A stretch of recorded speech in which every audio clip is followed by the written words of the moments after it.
ఇది pop chilli అంటండి, గోలీ soda.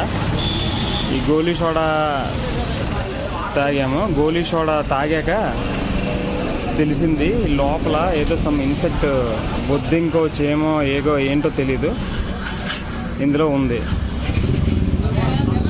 చూడండి, క్లియర్గా కనిపిస్తుంది. ఈ గోలీ సోడా చాలా డేంజర్. కొద్దిగా ఎవరైనా అబ్జర్వ్ చేస్తూ తాగండి, లేదంటే బ్యాన్ చేయండి. పాప్ చిల్లీ అంట. ఇది గోలీ సోడా. గోలీ సోడా లోపల సేమ ఏదో సమ్ పురుగు, కాక్రోచ్ సేమో తెలీదు. లోపలైతే ఇలా ఉంది.